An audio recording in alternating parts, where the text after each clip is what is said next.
The ultrasound gel was still cold on my skin when the doctor stopped moving the probe. It wasn't the normal kind of pause. Not the soft smile, not the gentle, everything looks good. This was stillness. Heavy. Clinical. I lay there staring at the ceiling tiles while the monitor light flickered across his face.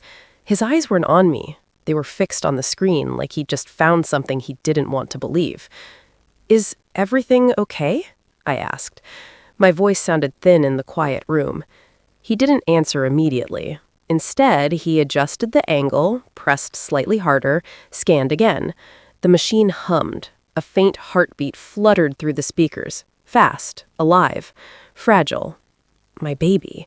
A smile started forming on my lips. Then I saw his expression. Tension around his mouth, lines between his brows. Not wonder, not reassurance. Concern. Real concern. "Doctor?" I whispered. He finally looked at me, and something in my stomach dropped before he even spoke. "Your husband," he said carefully, "is he here today?" The question hit me sideways. "No, he's at work. Why?"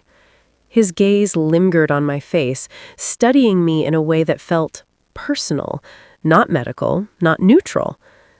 "Does he know about the pregnancy?" he asked. I let out a small breath. "Yes, we're very excited." The lie tasted strange. We weren't exactly excited, more stunned, but we were adjusting. He'd kissed my forehead that morning, told me to text him after the appointment. Normal husband things. The doctor looked back at the screen.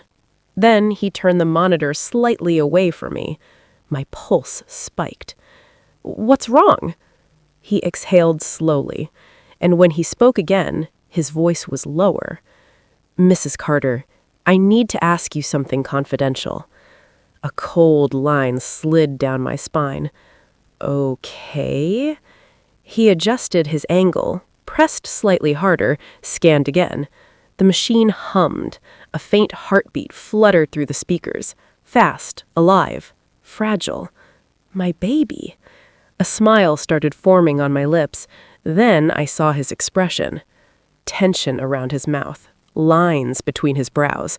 Not wonder, not reassurance. Concern. Real concern. "Doctor?" I whispered. He finally looked at me, and something in my stomach dropped before he even spoke. "Your husband," he said carefully, has your husband ever been physically violent with you?" My heart slammed so hard I could feel it in my throat. "No, never." That wasn't hesitation. That was truth. Ethan had never hit me, never even raised a hand. He was calm, controlled, careful with words. Sometimes distant, sometimes secretive with work calls. But violent? No. The doctor nodded once, absorbing that. Then he did something that made the air vanish from my lungs. He turned off the fetal heartbeat sound. The sudden silence roared. "I'm going to say something, and I need you to listen without reacting out loud." Every nerve in my body went rigid. "Okay." He leaned slightly closer so only I could hear. "You need to consider leaving your husband." The words didn't land. They slid past comprehension. I blinked at him. "I'm sorry? What?" His eyes flicked toward the door, then back to me. "I cannot discuss specifics without creating a legal disclosure issue, but based on what I'm seeing and what I know, your situation may not be safe for you or this child." My chest locked. "What you know?" My voice cracked. "Know about what?" He hesitated, and in that hesitation, I felt something worse than fear. Certainty. "I'm asking you," he said barely above a whisper, "as a physician and as a human being, please start preparing to separate." My ears rang. "You're telling me to divorce my husband because of an ultrasound?" "No," he said, "because of what this pregnancy implies." Implies. The word sliced through me. I stared at him. What does that even mean? His jaw tightened. "I can't answer that directly." My vision blurred. You're saying my baby means something about my husband? He didn't respond, which was an answer. My pulse thundered. Is there something wrong with the baby? No. Then what are you talking about? Lower your voice, he murmured urgently. I'm trying to protect you. Protect me? From Ethan? My mind rejected it instantly. Ethan who made my coffee, Ethan who texted me heart emojis, Ethan who fell asleep with his arm over my waist every night. This is insane, I whispered. You don't know him. The doctor's expression shifted. Something like grief crossed his face.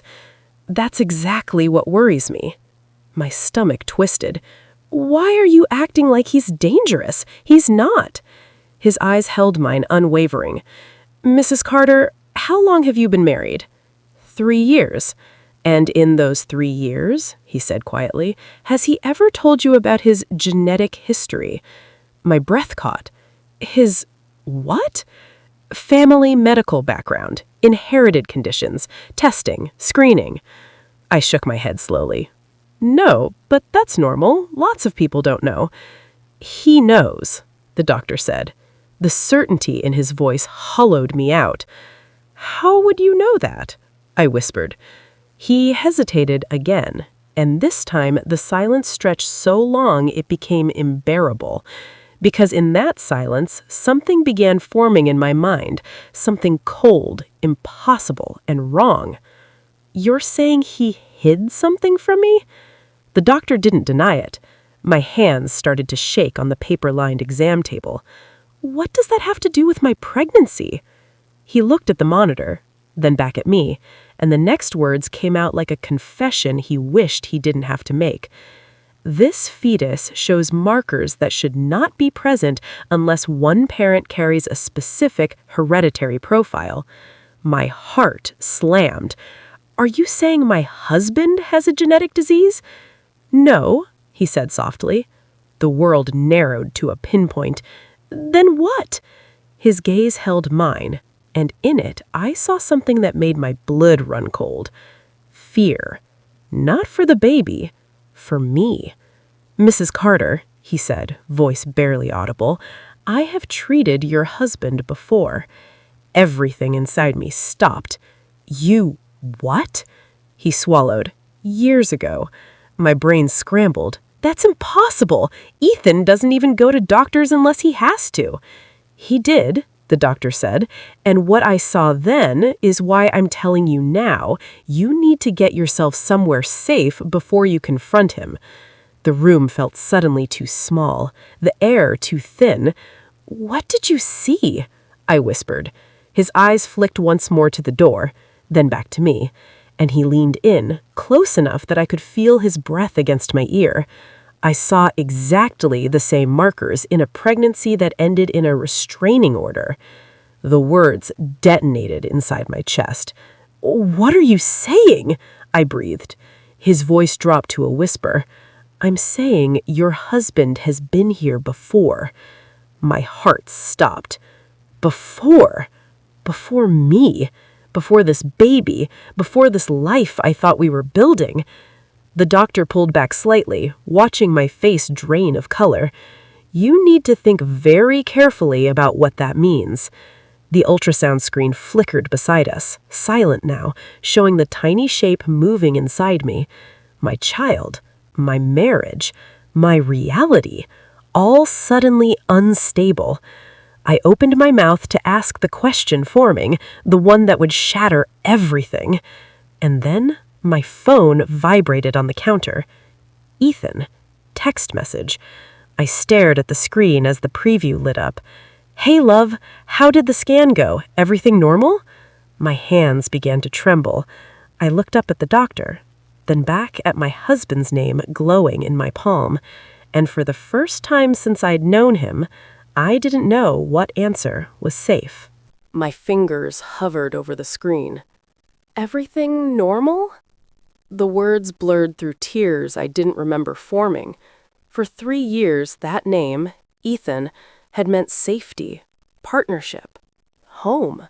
The man who warmed my side of the bed before I climbed in. who knew how I liked my tea, who kissed the back of my neck when he thought I was asleep. Now the same name felt unfamiliar, like I was reading a stranger's contact. The doctor didn't speak. He watched me with the stillness of someone who knew the moment had already tipped past return. "What happened before?" I whispered. His voice stayed low.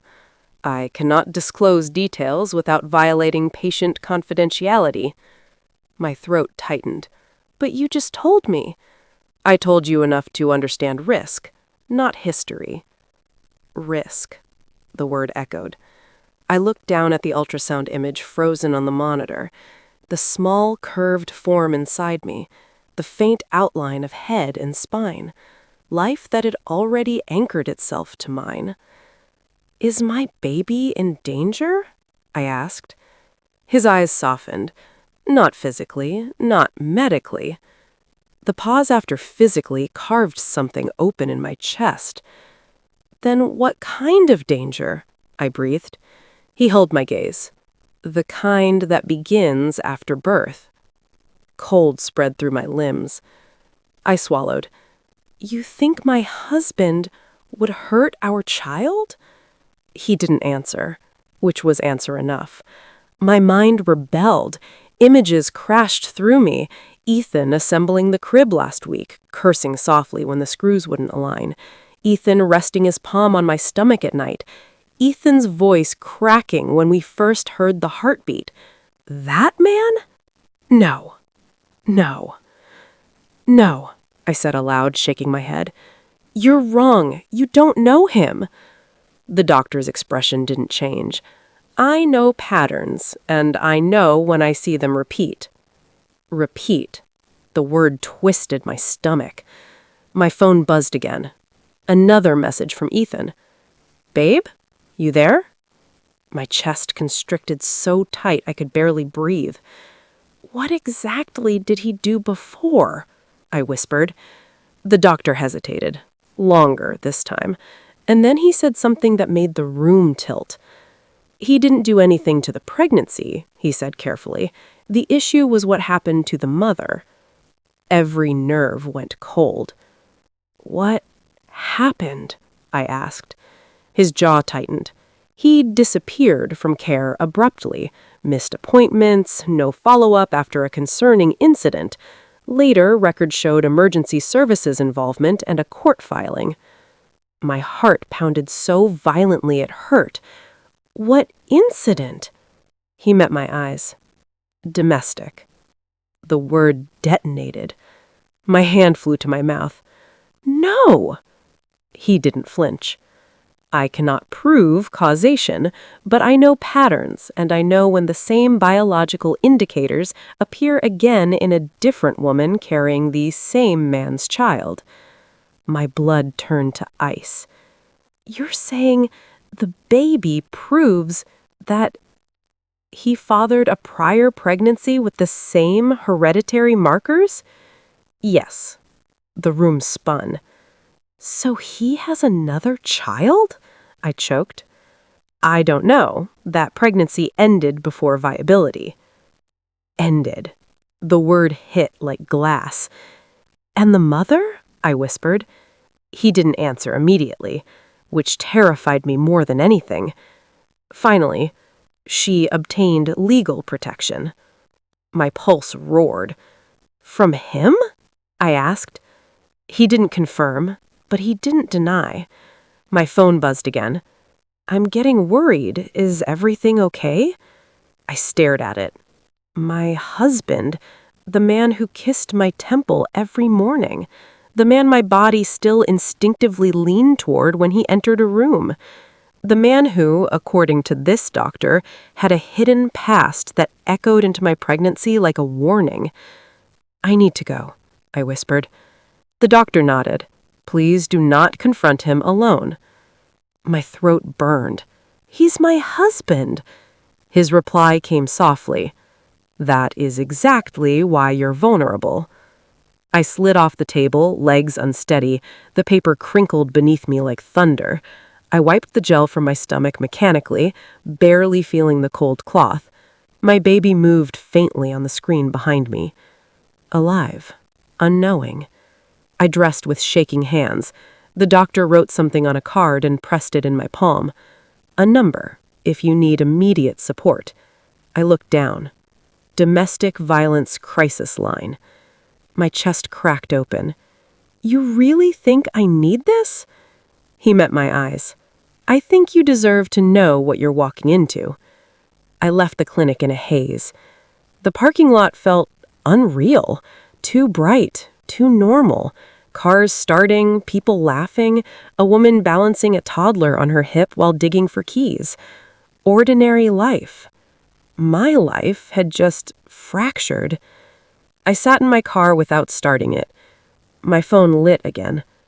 Another message from Ethan.